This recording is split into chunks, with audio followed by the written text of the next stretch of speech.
Assalamualaikum warahmatullahi wabarakatuh. Alhamdulillahirrabbilalamin. Alhamdulillah wa syukrillah. Kita bersyukur kepada Allah Subhanahu wa Ta'ala yang hari ini kita bisa bertemu kembali. Saya itu lupa, ternyata hari Senin itu libur ya. Long weekend lagi kita. Ngapain Mas sampai di sini? Ini muka-muka serius pembelajar. Saya doakan berkah, sehat, rezekinya lancar. Gajian masih tanggal 25 ya. Untuk yang kerja. Tapi tetap saya juga, kita baca Fatihah dulu ya. Karena ada teman-teman penggiat, saudaranya sakit. Dan juga mungkin teman-teman jamaah ada yang saudara sakit ya. Mudah-mudahan Allah memberi kesembuhan. Memberi kelancaran hidup, yang seret rezekinya dibuka, yang belum kerja dapat kerja. Bismillahirrahmanirrahim. Bismillahirrahmanirrahim. Alhamdulillahirrabbilalamin arrahmanirrahim maliki yaumiddin. Iyyaka na'budu wa iyyaka nasta'in ihdinas siratal mustaqim. Siratal ladzina an'amta 'alaihim ghairil maghdubi 'alaihim waladdallin. Amin amin amin ya rabbal alamin. Karena gini teman-teman sekalian, tema kita Artificial Indonesia. Tadi saya ngobrol sama, sebelumnya saya kenalin dulu ya. Ini ada Mas Pram, tepuk tangan dong teman-teman. Ada Mas Ian. Nah, Mas Ian tampilannya beda ya hari ini ya, lebih kasual gitu ya. Terus maaf ya Mas, Al-Fatihahnya sudah saya ambil tadi. Jadi gak saya pakai Al-Fatihah. Ada Mas Ali Hasbullah dan ada Mas Rizal. Mungkin izin ya teman-teman, bisa yang belakang merapat dulu nih. Ada longgar supaya kalau di fotonya bagus gitu. Yuk, yang belakang. Karena diskusinya sudah mulai kita padatin ya. Saya tadi nyimak di belakang itu ada. Siapa tadi yang di depan ya? Mas Rahmani. Hah? Oh ya, salam Mas. Cerita, iya Pak, punya istri itu seneng banget ya. Kayak bahagia punya istri gitu ya. Iya Mas, pasti. Sampai enggak dong Mas? Pas didit ya bahagia Mas. Nah didit ya ngeluh, bodoh. Oke ya, berkah ya Mas Rahmani ya. Oke. Maaf Mas Tri, sebelum lanjut, ini ada surprise. Kunci, ketemu kunci. Kunci motor Honda dengan gantungan merah, terus Reebok. Barangkali ada yang kehilangan, boleh ke depan panggung. Yang punya door prize nanti diambil ya. Yang merasa kehilangan aja. Ya. Oke, saya mungkin akan kita mulai diskusi sesi 2 ya. Diskusi sesi 1, sorry. Jadi tadi mungkin sudah panjang lebar bicara mengenai Artificial Indonesia dengan berbagai macam perspektif gitu ya. Saya mungkin mengawali dari artificial gitu ya. Waktu rebuhan kemarin sebenarnya saya ada satu pertanyaan. Artificial itu kan secara definisi buatan ya. Maka sekarang berkembang artificial intelligence yang hari ini berkembang begitu pesat. Macam-macam lah pokoknya. Mungkin berangkatnya dulu dari ChatGPT terus berkembang macam-macam. Saya bicara pada fenomena artificial sebenarnya. Apakah artificial itu selalu negatif atau artificial itu selalu positif? Ya. Pada ranah-ranah tertentu menjadi positif atau kebaikan, tapi pada ranah-ranah tertentu menjadi kurang optimal. Contoh gini, menurut saya salah satu terobosan kampus Merdeka itu adalah artificial. Tapi hari ini kita mendapatkan generasi di mana penguasaan materinya tidak komprehensif. Kenapa? Kebetulan saya itu selama 5 tahun ini lebih bersinggungan dengan teman-teman UKM gitu ya. UKM mikro, UKM menengah gitu ya. Banyak gini, fenomena yang ada itu, kita itu mau menyerap tenaga kerja susah. Kita mau cari tenaga kerja susah. Tapi di satu sisi, angka pengangguran kita juga tinggi. Gitu ya. Artinya nggak ketemu tuh. Padahal kampus Merdeka itu ada 70.000 mahasiswa. Itu mengalahkan kampus yang ada di Indonesia. Segede apapun kampusnya. Nah, fenomena itu yang kita lihat hari ini adalah bagaimana sebenarnya metode atau strategi yang akan dilakukan. Toh ternyata literasi baca di Indonesia masih rendah, ya. IQ kita udah naik ya. Naik berapa ya sekarang ya? 82 ya. Nah, artinya apa? Harusnya kan kalau kita ngomong secara general, memang pendidikan itu meng-cut off perputaran. Pendidikan rendah menghasilkan tenaga kerja yang tidak optimal. Tenaga kerja yang tidak optimal menghasilkan upah yang rendah. Upah yang rendah menghasilkan keluarga yang tidak bisa menyekolahkan. Muter aja. Tapi terobosan itu dianggap tidak optimal karena penyerapannya menjadi rendah. Itu fenomena satu. Fenomena kedua, teman-teman sekalian. Hari ini kita selalu bicara mengenai artificial intelligence ya. Apps-nya banyak banget. Pertanyaan saya, sebenarnya artificial intelligence atau artificial itu akan menjadi driven kemajuan atau akan menjadi driven kemunduran? Itu pertanyaan kedua ya. Kenapa? Mungkin teman-teman yang main sosmed hari ini tingkat kejahatan sudah mulai agak naik ya. Kita menemukan fenomena di Depok, menemukan fenomena di Jatiwarna, menemukan fenomena teman-teman anak-anak usia yang seharusnya belajar hari ini malah di jalanan main pedang, main macam-macam. Itu menurutku satu fenomena yang nanti kita sikapi dan akan kita kupas. Nah, yang ketiga, saya mungkin mengacu pada salah satu bukunya Cak Nun ya, Mas Ian, nanti kita coba elaborate gitu lah mengenai kewaspadaan diri. Kalau idiom yang dipakai Cak Nun selalu empan papan ya Mas. Tahu posisi di mana kita berpijak. Nah, 3 landasan itu nanti kita akan jadikan ruang untuk kita elaborasi diskusi di sesi ini. Karena kita ada Mas Ali, ada Mas Ian, dan ada Mas Pram. Nah, dari fenomena-fenomena yang terjadi hari ini Mas. Mungkin pertama saya mau ke Mas Ian dulu ya. Karena Mas Ian itu kan bersinggungan dengan Cak Nun cukup lama. Apakah gini, kalau value yang disampaikan oleh Cak Nun jelas ya Mas, bahwa kita itu harus tahu batas. Kemerdekaan adalah orang yang mengerti tentang batasnya dia ada di mana. Itu kemerdekaan. Sehingga kita tahu, oh saya itu harusnya sudah tidak makan nasi karena saya kena penyakit gula. Supaya jelas bahwa saya tahu di mana posisi itu. Nah, masyarakat sekarang itu dengan berbagai macam informasi itu Mas amburadul nih. Setiap hari kita tidak tahu berita itu valid atau tidak. Hoax atau benar. Nah, kira-kira menurut Mas Ian fenomena-fenomena ini nanti akan jadi seperti apa? Feel free Mas, kita beri tepuk tangan untuk Mas Ian. Terima kasih Mas Tri. Assalamualaikum warahmatullahi wabarakatuh. Senang sekali bisa kembali lagi di Kenduri Cinta. Pertanyaan yang menarik Mas Tri mengenai Artificial Indonesia.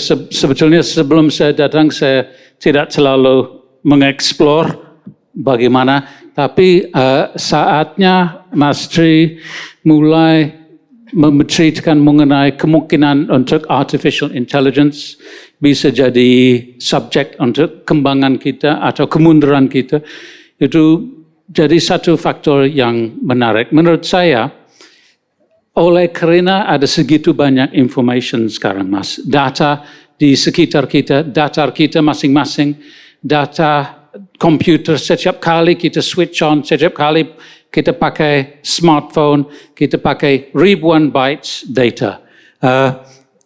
Tanggungjawabnya untuk tahu mengenai data itu tentang data kita sendiri, punya kita sendiri. Menurut saya, setiap orang punya kemungkinan untuk mengerti lingkungan mereka sendiri dalam dunia maya, dalam dunia online.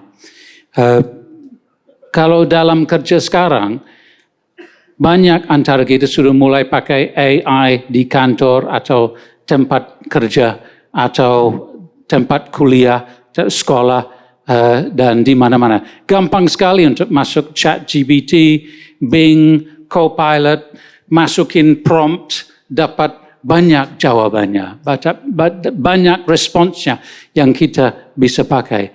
Tapi faktor yang betul, faktor yang benar, kita harus cari, dan itu hanya manusia yang bisa. Jadi, walaupun ada kemungkinan bahwa artificial intelligence bisa berdampak negatif terhadap kita, dan memang ada kemungkinannya, setiap antara kita punya kemungkinan untuk mengontrol diri, untuk pakai filter, untuk tahu yang benar dan yang tidak benar. Sama seperti dulu, kita tidak boleh ngutip langsung dari buku untuk nulis paper, untuk nulis essay. Kita harus research, kita harus pakai analisis. Itu prinsip yang manusiawi, itu pakai otak. Kalau mesin, artificial intelligence itu hanya mesin saja, itu hanya algoritma, large language model dengan jutaan, miliaran bytes of data yang masuk dalam program itu. Itu hanya semacam response mechanism dari AI. Semua yang dalam sistem AI itu dipakai untuk merespon, untuk memberi jawabannya dalam bytes yang kita kasih dalam promptnya. Intelligence-nya dipakai oleh kita untuk masukin promptnya. Nah sekarang, yang skill yang diperlukan bukan hanya untuk research saja, bukan hanya untuk baca, tapi untuk tahu bagaimana untuk masuk promptnya yang bagus dalam AI, supaya kita dapat responsnya yang efektif dan penuh dan akurat. Semua AI itu tidak sama. Ada berapa large language model, ada berapa sistem, berapa software yang pakai data yang sudah lama, yang hanya batas sampai tahun berapa atau bulan berapa. Kalau mau yang lebih lengkap, yang lebih update, kita harus bayar subscription. Tetapi dalam subscription itu, kita dapat hak untuk mengontrol data kita sendiri, supaya data kita tidak dirilis kepada large language model dan jadi basis untuk research semua orang lain. Tidak jadi subjek umum, tapi tetap pribadi untuk kita. Jadi sekarang tugas kita adalah untuk mengerti kenapa kita pakai AI, untuk apa, dan membatasi supaya yang mengontrol artinya, yang mengontrol definisinya dari information itu kita sendiri. Jadi menurut saya, dan saya lama kerja dalam business consulting, risk management, dan industri-industri yang semirip itu dalam bisnis dan ekonomi di sini di Indonesia selama berapa puluh tahun.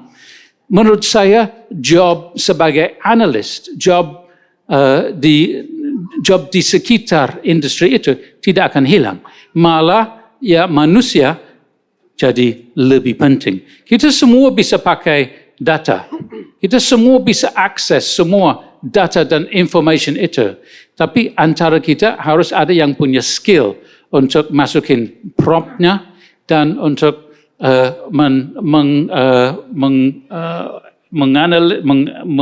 untuk analyze dan interpret jawabannya yang datang ke kita.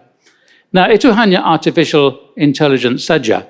Intelligence itu bisa human, itu bisa artificial, machine, yang sama intelligence-nya, tipe saja yang beda.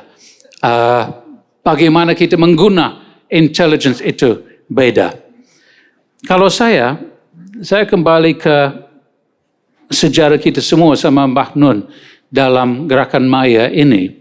Kalau saya kembali ke awal Kenduri Cinta, di mana Mbah Nun, Kiai Kanjeng, teman-teman, kawan-kawan di sini dan kawan-kawan sebelumnya, mereka tidak tahu jemaah Maya mau kemana saat itu.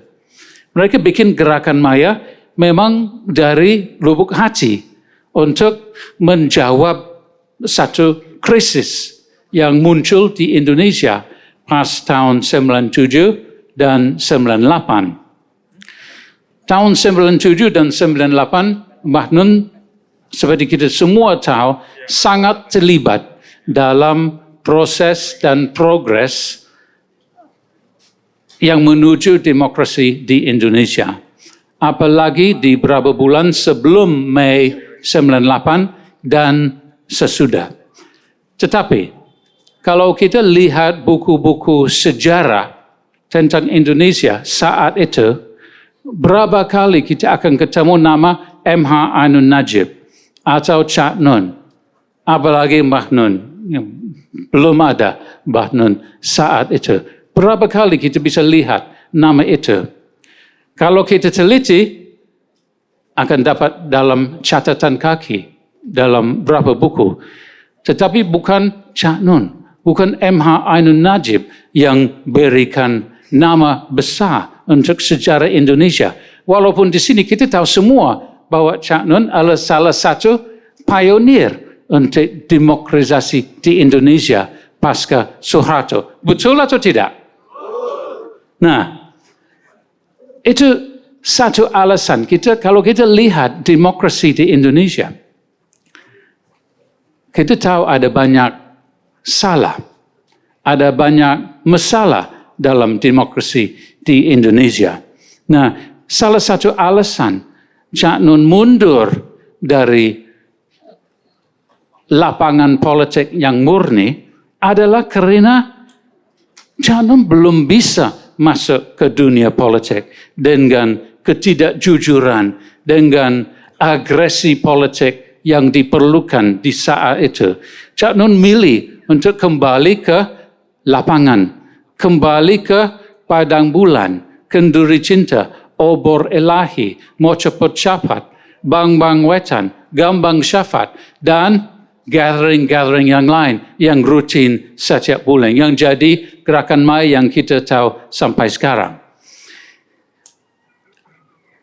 Hanya kerana demokrasi punya masalah di Indonesia, tidak berarti bahwa ini bukan demokrasi yang murni. Kalau kita lihat demokrasi di negara yang lain, misalnya Amerika, di mana hanya ada dua pilihan, Trump atau Kamala Harris misalnya. Apakah itu lebih demokratis daripada di sini di Indonesia, di mana kita punya 9 partai besar yang sudah lumayan mewakili rakyat semua dengan kepentingan masing-masing, agama, sosial demokrat, bisnis, ekonomi, dan semua kepentingan yang diwakili oleh partai-partai itu. Apakah itu lebih rendah daripada demokrasi di negara lain? Sama sekali tidak. Malah di Indonesia, demokrasi lebih kaya dari banyak negara barat yang lain. Karena di sini jauh lebih representatif, diwakili oleh rakyat. Setiap orang punya hak untuk milih. Nah, walaupun segala macam hal bisa jadi, seperti kita lihat sendiri, demokrasi itu masih kaya. Kita masih dapat pemerintah yang dipilih oleh rakyat. Kita masih dapat partai yang mengikut kepentingan kita. Nah, walaupun itu tidak sempurna, itu masih representatif daripada banyak negara yang lain. Nah, saatnya Cak Nun mundur ke lapangan Maya, satu idiom yang dipakai Mas Tri oleh beliau saat itu adalah jalan sunyi. Kenapa sunyi? Karena sebetulnya suara Cak Nun saat itu tidak terdengar, tidak masuk ke mainstream, tidak dianggap oleh yang berkuasa. Walaupun itu Mbah Nun yang masuk dalam ruangan Soeharto yang memberikan kata-kata kepada Pak Soeharto yang dipakai oleh Pak Soeharto untuk melengsengkan diri, yang dipakai untuk Pak Harto untuk menyembuhkan hatinya supaya beliau bisa mundur dari pejabatannya setelah berapa puluh tahun. Itu yang dipakai, itu kuasa yang bisa dipakai oleh Cak Nun untuk bantu proses demokratisasi di Indonesia. Tetapi Cak Nun saat itu milih jalan sunyi. Kita sudah tahu puisi dan lagu Jalan Sunyi dari album Kado Muhammad. Ada yang pernah dengar Kado Muhammad dan kasetnya atau CD-nya udah tahu.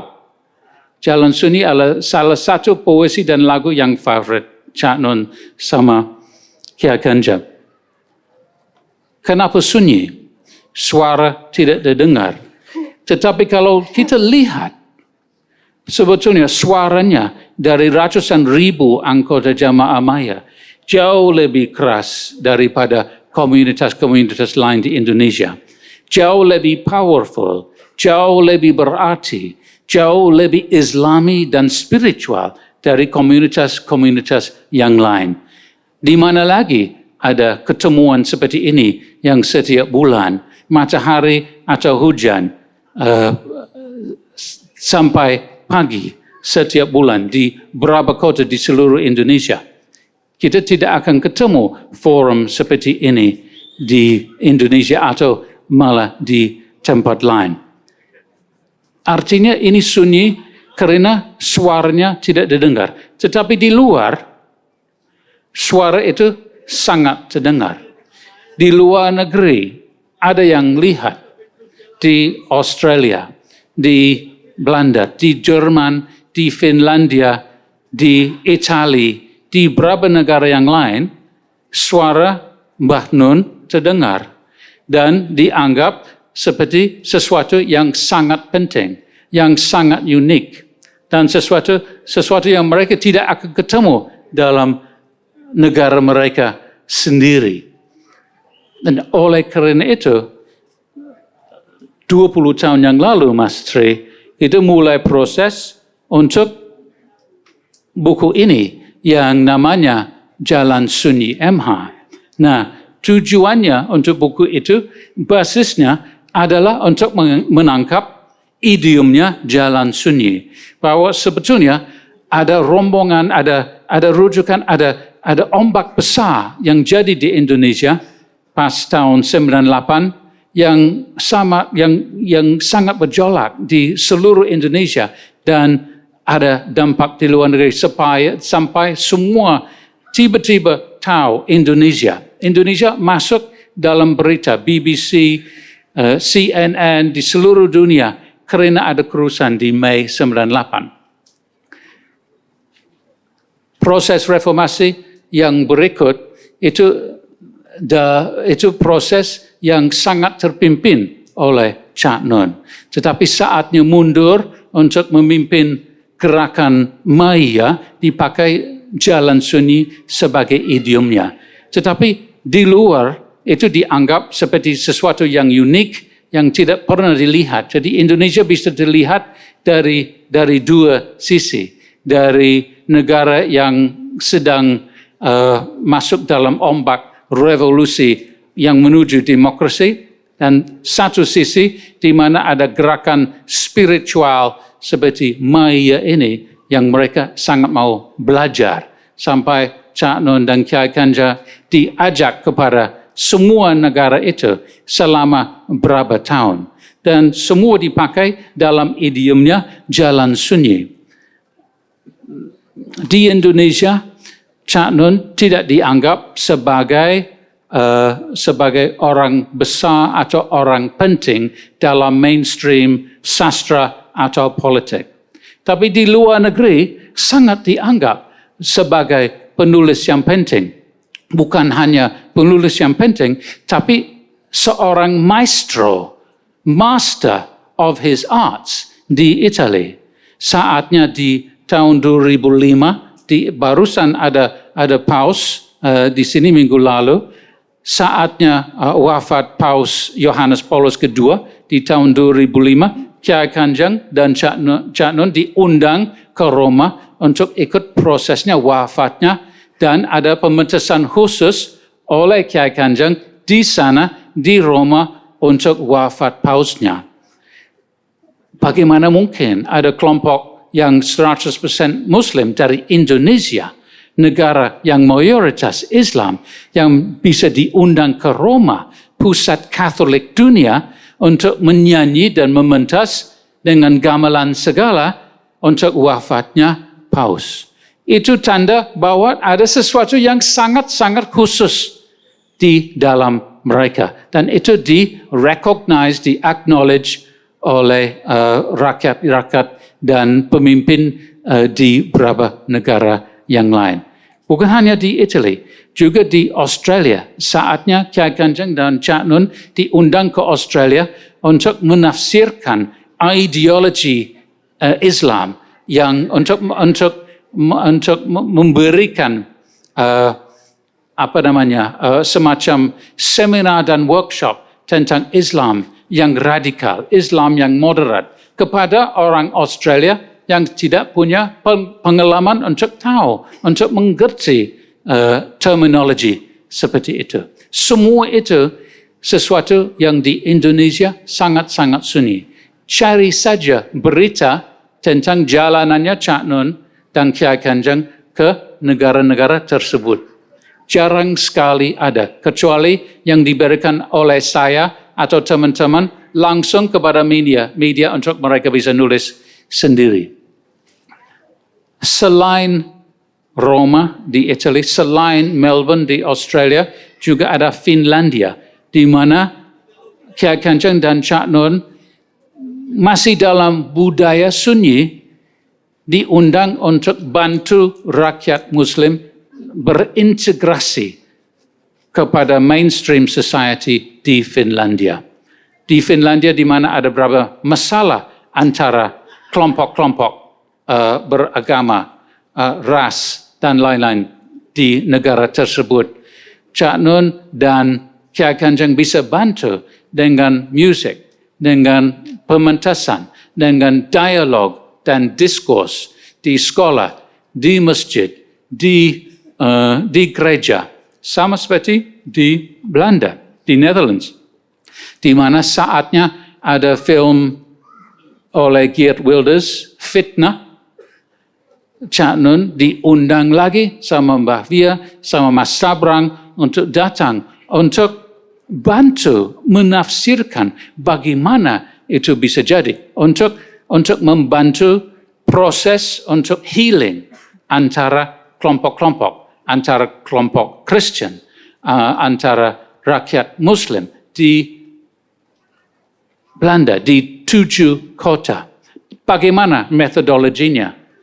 Metodologinya adalah langsung turun ke gereja, ke masjid, dan ke sinagog saat itu untuk membahas secara langsung kepada pimpinan kelompok agama dan spiritualitas di Belanda. Bagaimana masalah-masalah itu bisa muncul dan bagaimana untuk meluruskan dan bikin proses untuk menyembuhkan semua pihak bersatu. Hasilnya satu dokumen, satu persetujuan untuk goodwill, etikat baik antara komunitas agama Kristen, Yahudi, dan Islam di Netherlands di tahun 2008, Mas Tri. Semua itu jarang sekali ada tulisan di media mainstream di Indonesia. Tapi waktu itu Cak Nun dan Kiai Kanjeng sangat-sangat sibuk, hampir berapa kali setiap tahun keluar negeri untuk acara-acara tersebut. Dan satu lagi yang lebih sunyi lagi, Cak Nun ke Inggris 2 kali, di tahun 2004 dan 2005. Bukan hanya untuk nonton bola, memang mereka nonton bola, Manchester United saya rasa. Bukan hanya untuk itu, tapi juga itu. Bukan hanya untuk direkam langsung oleh BBC sebagai kelompok yang sangat-sangat unik di Inggris. Tapi juga untuk menerima penghargaan langsung dari Perdana Menteri Gordon Brown di tahun 2005. Bukan penghargaan yang biasa, tapi penghargaan yang Award of Islamic Excellence. Nah, Inggris bisa mengenal Islamic Excellence, sesuatu yang sangat-sangat baik, yang tidak bisa lebih baik dalam Islam. Dan itu diberikan kepada Cak Nun. Dan ada Mbah Via, ada Kiai Kanjang, segala. Semua itu di Indonesia sunyi. Apakah Cak Nun pernah omong tentang itu? Apakah kita tahu tentang itu dalam mainstream media? Semua itu sunyi. Nah, itu alasannya kita pakai idiom sunyi dalam buku ini, Jalan Sunyi MH. Tetapi jangan khawatir, sama seperti artificial intelligence. Intelligence itu bisa artificial, bisa human. Dua-duanya valid, dua-duanya bisa berguna, dua-duanya intelligence. Sama seperti demokrasi. Ada demokrasi murni yang kita belajar bulan lalu sama Mas Bagus Mulyadi. Misalnya tentang human rights, rights of man, akar demokrasi, segala. Sama seperti kita belajar setiap bulan di Kenduri Cinta dan acara-acara mai yang lain. Demokrasi adalah benar dan murni dan representatif di setiap negara di mana itu dipakai. Walaupun itu di Amerika atau Indonesia, itu masih demokrasi. Dan sama juga tentang Cak Nun. Pekerjaannya sunyi dalam berapa puluh tahun. Tapi kita di sini tahu bahwa suara Cak Nun adalah yang paling tinggi dan yang paling keras. Nilai-nilai yang diberikan oleh Cak Nun kepada kita dalam Jamaah Maya adalah nilai yang paling tinggi yang kita akan ketemu dalam kehidupan kita. Spiritualitas yang kita dapat dari kumpulan kita masing-masing di sini, antara kita bersama, itu spiritualitas yang paling kental yang kita akan ketemu dalam kehidupan kita. Jadi, walaupun itu sunyi, tidak berarti suaranya tidak keras atau tidak terlihat. Karena sebetulnya hasilnya adalah antara kita semua setiap bulan. Itu kenapa itu penting kita tetap datang untuk acara Maya di Kenduri Cinta, di Padang Bulan, di Mocapat Syafat, Gambang Syafat, Obar Ilahi, Bambang Wetan, dan yang lain. Kalau sempat di kota yang lain, ikut. Kalau tidak bisa ikut, nonton di YouTube, nulis komen, participate dalam satu acara atau yang lain. Nonton dan baca caknun.com. Kalau ada keinginannya atau ide, masuk dalam sana, kirim email dan masukin cerita masing-masing sendiri. Kita bikin kebudayaan antara kita sendiri. Itu sangat tidak artificial, Mas. Walaupun mungkin ada banyak yang artificial di Indonesia yang bikin kita capek, yang bikin kita hati susah dan sulit. Yang penting ada sesuatu dalam hati kita dan kehidupan kita yang sangat real dan murni. Dan itu Maya. Dan itu kita semua. Jadi jangan khawatir, Mas Tri. Bukan hanya semua yang artificial. Kita masih punya sesuatu yang real dan jujur di sini. Assalamualaikum warahmatullahi wabarakatuh. Waalaikumsalam warahmatullahi wabarakatuh. Oke, terima kasih Mas Ian Elbet. Terus sebelum mengantarkan Mas Ali, saya coba mentadaburi ayat. Boleh tahu mentadaburi ayat? Nah, untuk artificial ini saya coba tadaburi dengan inama'al usri usro. Itu yang artinya kan bersama dengan kesulitan ada kemudahan. Kenapa diksi yang dipakai itu bersama? Bukan sesudah, bukan juga sebelum. Berarti kan kalau bersama, dua urutan ini enggak masalah. Berarti juga bisa dibalik dengan bersama kemudahan, ada juga kesulitan. Nah, artificial ini juga mungkin salah satu yang sering saya jumpai adalah selalu menawarkan kemudahan. Jangan-jangan dibalik itu ada kesulitan. Nah, mungkin untuk Mas Ali nanti bagaimana sih menyikapi artifisial ini, dan kemudian adakah kira-kira nilai-nilai dari Ma'iyah ini yang bisa diimplementasikan untuk menghadapi fenomena-fenomena saat ini. Monggo Mas Ali, tepuk tangan buat Mas Ali. Assalamualaikum warahmatullahi wabarakatuh. Salam Fufu Fafa. Apakah para netizen sudah tahu itu akun siapa? Belum tahu ya. Bahkan untuk menjelaskan masalah itu perlu menteri dari Republik kita untuk mengatakan bahwa sudah pasti bukan itu. Terus siapa dong Pak? Belum tahu, orang belum dipelajari. Itu aneh nggak menurut Anda? Aneh. Lu belum dipelajari kok sudah tahu bukan, bagaimana ceritanya? Jadi itu sama persis dengan ngomong sudah tapi belum. Gitu ya. Aneh nggak menurut Anda nih? Sudah tapi belum, itu kan jenius banget itu ngomong begitu. Itu hanya Raja Jawa yang bisa begitu. Karena hanya orang Jawa yang bisa ngomong begini. Gitu-gitu ya gitu, tapi mbok jangan gitu. Hanya orang Jawa yang bisa begitu. Jadi memang ya antara kebenaran dan antara malaikat dan iblis itu bisa dicampur-campur sedemikian rupa. Itu spesialisasi kita memang. Tolong nanti di-cut itu ya, jangan dimasukin.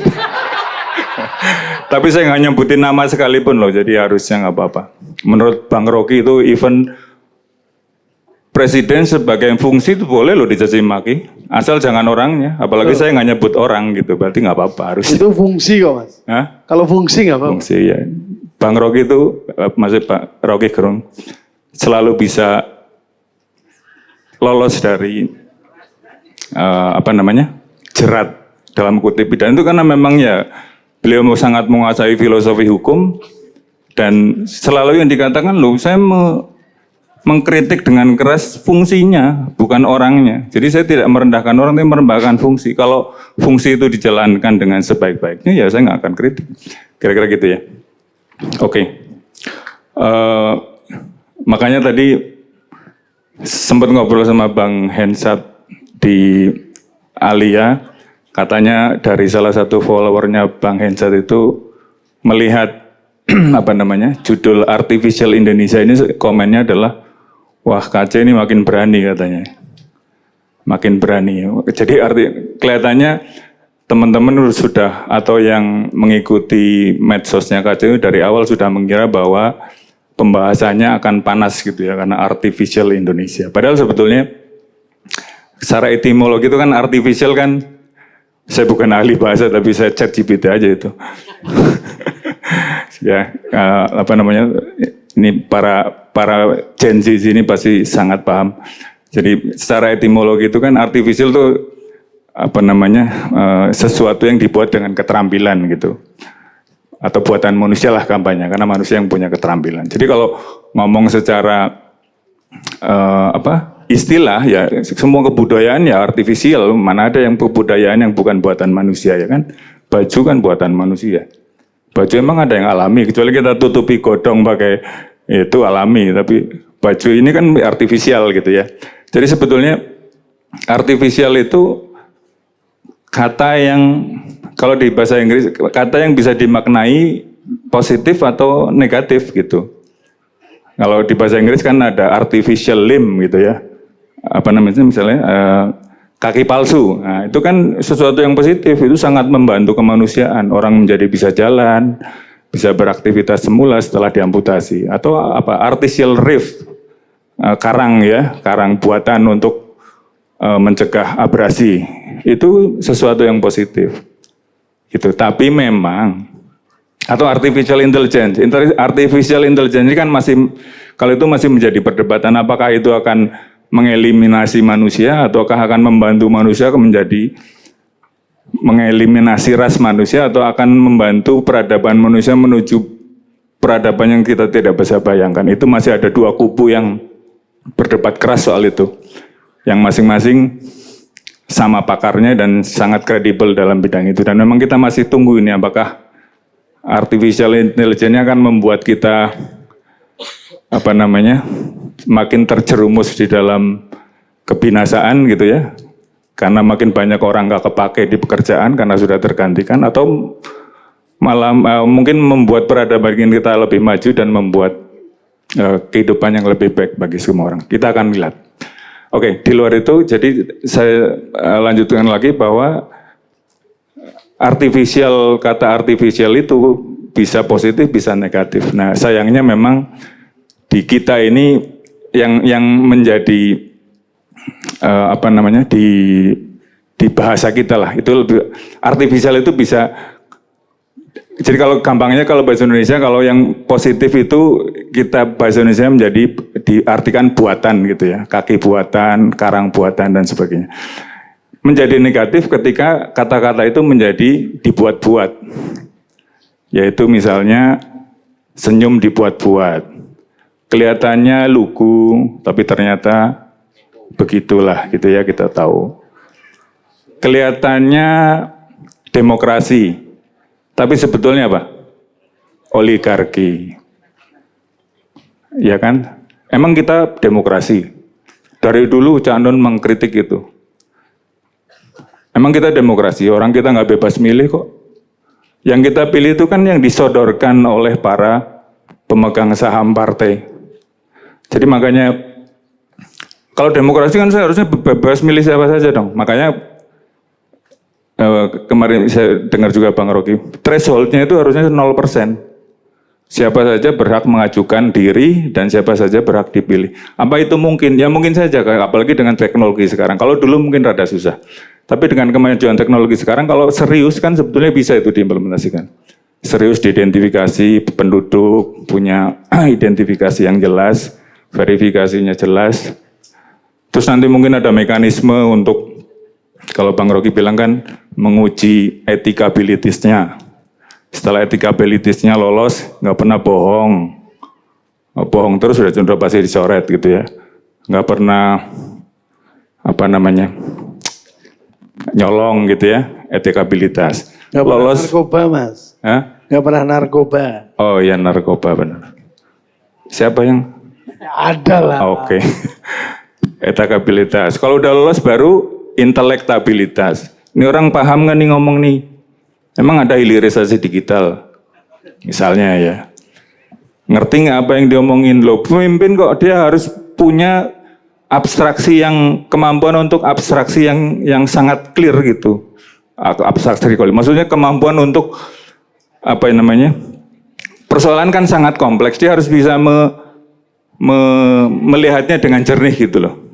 Jadi itu harus punya intelijensi yang tinggi memang, nggak bisa sembarangan, nggak bisa sembarang orang untuk mengerjakan pekerjaan dengan tanggung jawab sebesar itu. Seolah-olah kita sekarang ini kan siapa saja bisa menjadi itu gitu loh. Itu kan sesat sebenarnya. Itu makanya dari dulu Aristoteles, ini lagi-lagi dari ChatGPT dan Google. Aristoteles dari dulu filsuf terkenal Yunani itu sangat menentang demokrasi dari awal. Karena demokrasi itu adalah pemerintah yang gerombolan lah. Logikanya gini. Bukan logikanya. Misalnya pilihan seorang yang punya moralitas tinggi dan intelektualitas tinggi tentu akan lebih baik dibanding orang-orang kebanyakan. Bukannya orang kebanyakan jelek ya, cuman maksudnya orang kebanyakan cenderung mudah tersesat gitu. Tapi kalau orang yang punya moralitas tinggi dan intelektualitas tinggi, dia bisa memilih yang baik bagi banyak orang gitu ya. Jadi tidak mungkin suara satu orang profesor lah gampangannya sama dengan satu orang yang tidak punya pengetahuan. Padahal kalau demokrasi kan begitu, nggak dihitung siapa kualitasnya, Mas. Ya pokoknya one man one vote. Itu akan mengakibatkan apa? Ya akan mengakibatkan yang dipilih itu ya sesuai selera orang gitu, memang begitu. Dan kalau ngomong lagi bahwa kenapa sekarang kita bisa jadi begini, selalu bisa ditipu, ya memang kita begitu. Sebagian besar orang bangsa Indonesia sedihnya memang begitu. Terus siapa yang harus mengajari mereka? Harusnya ya pemerintah, harusnya yang punya dibayar untuk itu. Tapi yang sekarang dilakukan kan Cak Nun salah satu yang sangat gigih untuk mengajari soal politik, soal milih yang benar, milih yang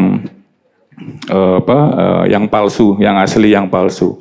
Nah, makanya menurut saya salah satu sumbangan Ma'iyah, salah satu sumbangan Cak Nun yang paling besar untuk kita semua adalah, untuk kita semua yang mengikuti adalah, beliau adalah orang yang kasyaf. Kasyaf itu kalau di sufi itu kan orang yang bisa tabirnya itu disingkap gitu ya. Jadi yang nggak kelihatan tuh kelihatan. Itu bukan kemudian, biasanya kan itu diistilahkan, oh bisa melihat yang hal gaib gitu. Bisa melihat jin ada di mana gitu ya, penunggunya. Bukan itu menurut saya ya. Kasyaf itu adalah dia bisa melihat, oh ternyata Fir'aun gitu misalnya. Oh ternyata sebelum orang lain bisa melihat. Dan 10 tahun bukan 10 tahun dari awal Cak Nun selalu bisa, tentu manusia ada salahnya lah, tapi secara umum selalu bisa melihat bahwa ini nih jelek nih, jangan diikuti. Itu kan di tengah kepungan informasi dari media, kemudian informasi-informasi yang saat itu sangat mendukung persepsi yang sebaliknya, itu sangat sulit orang untuk bisa keluar dari pandangan seperti itu, kecuali orang yang diberi petunjuk, kecuali orang yang sudah disingkap tabirnya gitu ya. Nah, itulah saya kira yang sumbangan Cak Nun dan sumbangan forum-forum Ma'iyah bagi khususnya jamaah dan pada umumnya masyarakat. Jadi kalau saya mau GR sebagai penutup juga, metode Ma'iyah ini kan kita selalu mau mendengarkan siapapun mengatakan apapun, ya. Mau ngomongnya nggak jelas, masuk kayak saya misalnya ngomongnya nggak jelas, nggak terstruktur, itu tetap didengerin gitu loh. Itu kan khasnya Ma'iyah kan begitu. Di forum apapun, mau orang gila, naik panggung, asal dia otentik, original, akan didengarkan, dihormati. Nah, menurut Quran, ini saya mentadaburi, saya mohon ampun kalau salah-salah, tapi menurut Al-Quran sebagai penutup ya, ini namanya forum Ma'iyah ya, ada Qurannya dikit-dikit lah. Menurut Quran, sebentar. Siapakah orang yang mendapatkan petunjuk? Kalau menurut Quran itu surat Az-Zumar 3 ayat 18, yaitu orang-orang yang mendengarkan perkataan lalu mengikuti apa yang paling baik di antaranya. Mereka itulah orang-orang yang telah diberi petunjuk oleh Allah, dan mereka itulah orang-orang yang mempunyai akal, gitu ya. Jadi bukan orang-orang yang hanya mendengar dari sepihak, hanya orang-orang yang merasa benar sendiri, orang-orang yang tidak mau membuka hati, membuka pikiran terhadap pandangan orang lain. Orang yang mendapat petunjuk adalah orang yang mau mendengarkan perkataan dari siapapun, diuji dengan akalnya, kira-kira ini reasonable apa enggak, ini common sense apa enggak, sesuai dengan common sense apa enggak, terus dipilih dengan kemurnian hati. Saya kira itu. Dan itu yang selalu diajarkan oleh Cak Nun, dipraktekkan di dalam forum-forum Ma'iyah, dalam metode komunikasi Ma'iyah yang selalu mengapresiasi siapapun yang berbicara gitu, dalam kapasitas apapun. Saya kira itu aja, Mas Rizal ya. Assalamualaikum warahmatullahi wabarakatuh. Alhamdulillah, Mas Ali membuktikan keahliannya. Nah, kalau idiom yang dipakai atau Mbak Nun sering ceritakan, Ali itu apa? Gerbang ilmu, babul ilmi. Nah, kalau Rasulullah kan Madinatul ilmi ya, kotanya ilmu. Oke, ini ada Mas Pram nih. Saya kalau bicara sama Mas Pram itu biasanya ngobrolnya mengenai weton, wiku, terus sejarah-sejarah panjang peradaban Jawa. Meskipun beliau orang Betawi gitu kan. Lucu kan? Tadi kalau Mas Ali bilang kan apa Mas? Sebelum tapi sudah tapi belum. Ini orang Betawi ngomongin weton lah gitu. Itu menarik itu. Fenomena gini Mas, kan peradaban Jawa itu sangat panjang. Istilah artificial itu kan istilah yang muncul hari ini. Padahal fenomena rekayasa buatan itu sudah panjang. Ya, dari orang kalau zaman dulu dari orang tidak pemakai senjata jadi ada senjata. Terus di tradisi kita, di tradisi kebudayaan Jawa, yang raja-raja dulu itu adalah fenomena orang yang mulai siklikal. Dari orang yang dulu itu kan metamorfosis rekayasanya itu internal. Sehingga ada wiku, ada sekte-sekte, ada orang bisa terbang gitu ya. Saya selalu menceritakan cerita-cerita science hero hari ini itu mengacu pada tradisi Jawa. Misalkan Iron Man itu dulu mengadaptasi dari Gatot Kaca misalkan. Terus Hulk itu mengadopsi dari Buto Ijo atau Bima atau macam-macam yang badannya gede banget. Yang cerita-cerita itu ditanamkan kepada kita. Menurut Mas Pram nih, fenomena yang terjadi hari ini, dulu pernah nggak sih terjadi? Apakah potret dari orang-orang pintar zaman dahulu itu sekarang terjadi? Karena kalau hari ini universitas mungkin di zaman dulu adalah padepokan-padepokan yang menggembleng tidak hanya secara fisik tetapi juga secara ilmu baca tulis lah, kitab suci. Kenapa kalau di cerita-cerita, kalau teman-teman baca Nogososo Sabuiten dan teman-temannya, biasanya yang di padepokan itu juga tahu ilmu perang, ilmu gelar perang tahu, ilmu kasusasan tahu. Lah, apakah fenomena artificial itu sebenarnya sudah ada dari dulu, hanya pengistilahnya berbeda.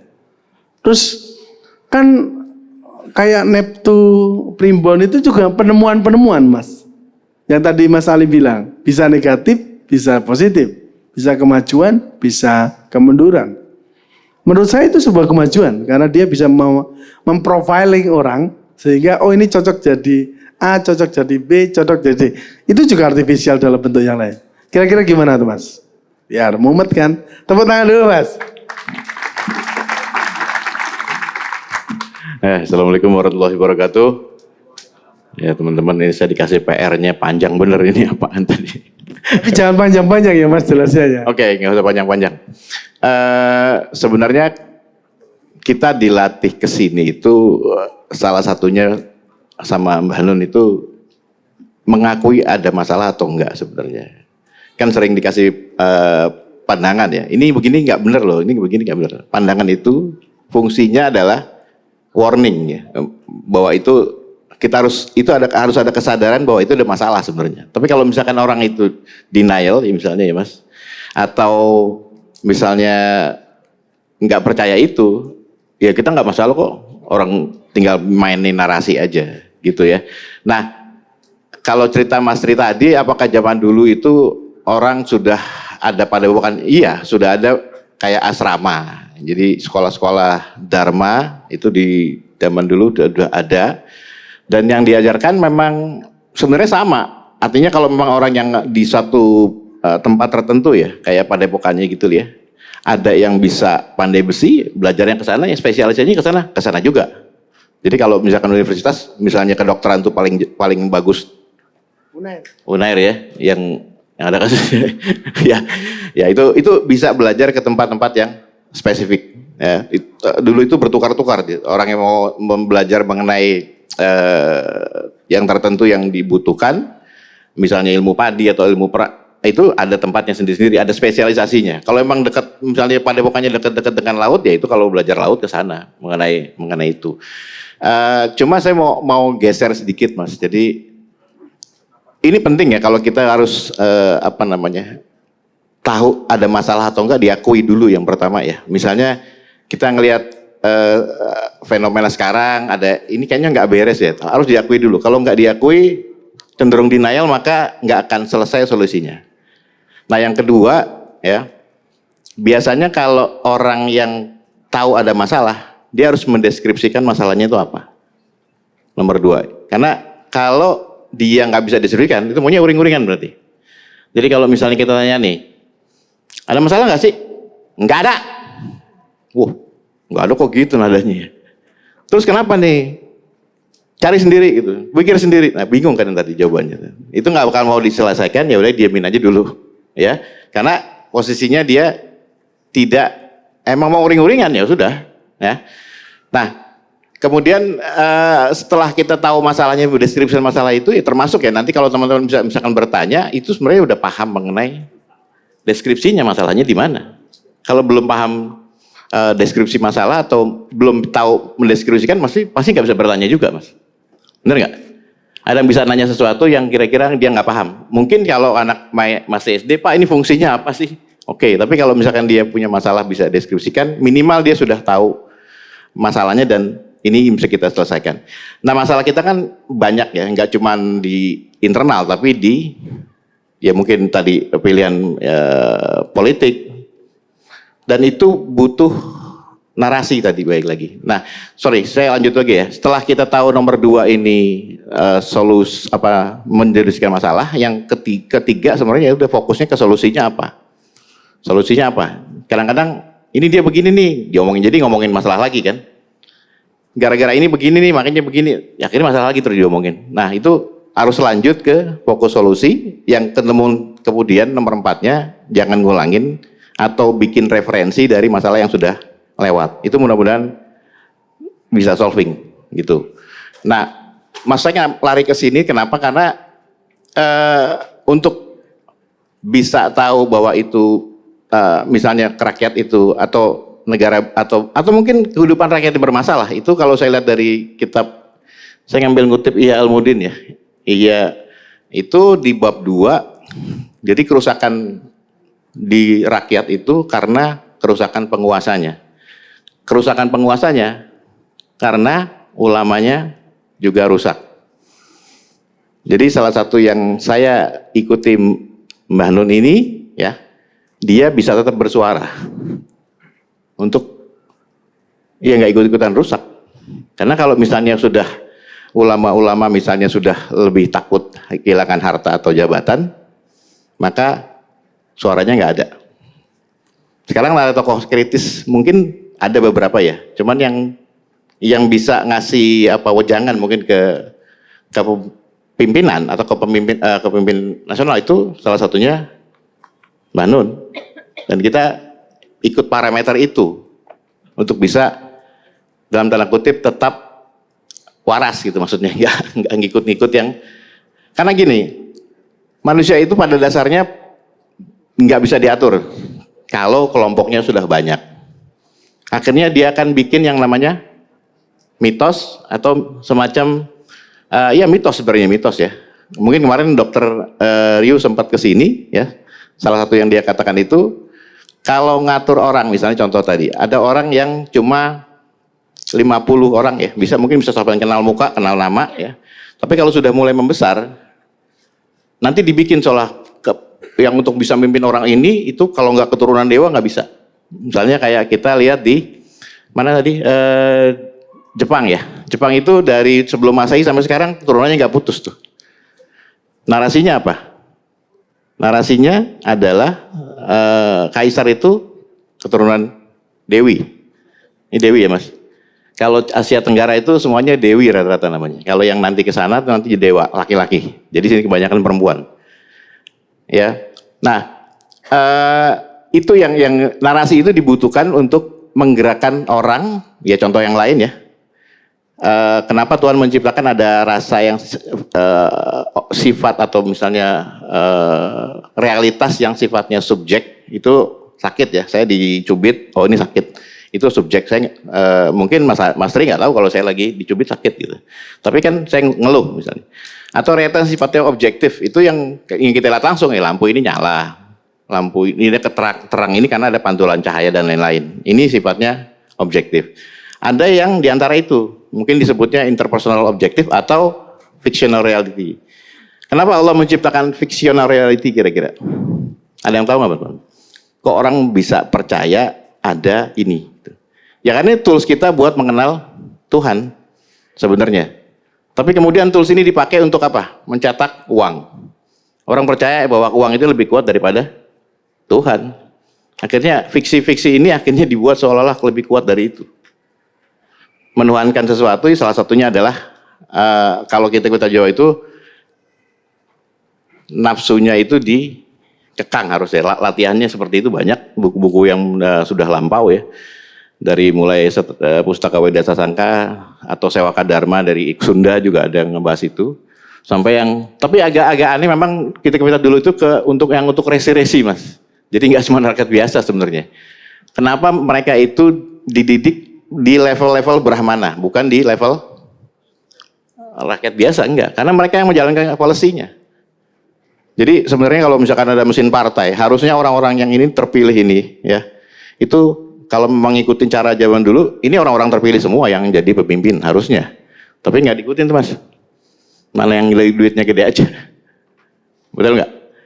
Tapi ya ini mungkin ini pandangan saya ya. Jadi itu tadi. Nah kalau misalkan tadi Mas Tri hubungin, kenapa dihubungkan ke budaya dulu ya, zaman dulu itu seperti apa? Kita kenal ya, namanya Sumpah Palapa ya, tahu kan? Itu narasi ya, untuk menyatukan. Yang nulis waktu itu siapa? Muhammad Yamin. Nah sekarang ketemu dokumen bahwa waktu rapat BPUPKI itu bukan peran dia yang ada di dalam sekretariat negara, tapi udah direvisi lagi ya. Ada satu tesis yang memberikan nggak begitu seperti ceritanya. Nah itu yang seperti itu kadang-kadang ini informasi kan bias ya. Jadi orang dibikin hero seolah-olah itu adalah pahlawan, nggak taunya penipu. Seolah-olah itu adalah ya sebenarnya kita dulu kalau zaman dulu ini saya ngeliatnya ada kuda Troya ya.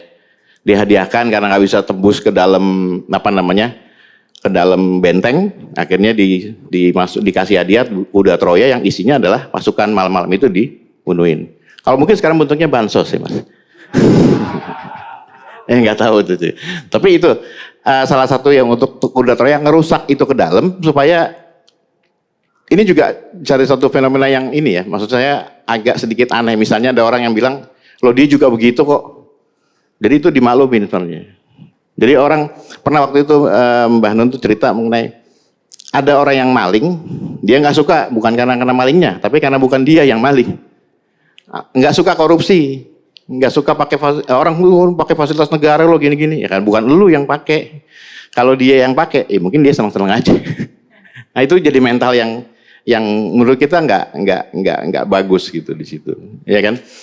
Misalnya orang kita ngiri bukan masalah, sebenarnya jadi malingnya itu bukan karena itu ngiri dia nggak dapat hasil yang sama gitu ya, kira-kira gitu. Coba kalau ada asisten yang gajinya 19 juta, 23 juta, serem ya. Asisten punya asisten gitu, keren ya. Ya itu. Ada yang tahu maksudnya ya? Oke, nah itu sih Mas. Kalau ke belakang itu memang semua ilmu-ilmu Jawa itu banyak kan hasil titen ya, hasil mengamati, terus bikin pola, terus dia bikin catatan-catatan, itu hasil titennya orang Jawa. Tapi kita tahu kan, iklim ini berubah. Iklim berubah, makanya kalau kita ngomong Pranoto Mongso ya mungkin nggak sama akhirnya. Di setiap daerah kita dulu ada, misalnya di Bali, di Lombok, itu lain-lain cara melihat. Tapi rata-rata sama 12 bulan Pranoto Mongso. Cuma kalau kita lihat ke dalam bukan artifisial Mas, sebenarnya itu karena pengamatan aja sih. Kalau menurut saya sih bukan artifisial. Yang artifisial itu yang sifatnya buatan tadi ada dua kemungkinan. Buatan itu bisa jadi negatif, bisa jadi positif. Tapi yang paling bahaya itu artifisial yang sifatnya apa? Pencitraan ya. Ini bagus loh, orangnya gini loh, ini satropi ningit loh, nanti jangan nanti kualat loh, ini hati-hati jangan loh. Itu nakut-nakutin sebenarnya. Kalau kitanya percaya ya kemakan gitu. Jadi salah satu forum atau ini kita di Ma'iyah ini diingatkan mengenai hal-hal yang seperti itu Mas. Gitu Mas Ri. Mungkin itu aja. Terima kasih. Assalamualaikum warahmatullahi wabarakatuh. Waalaikumsalam. Terima kasih Mas Pram. Sebenarnya saya masih pengen menggali kan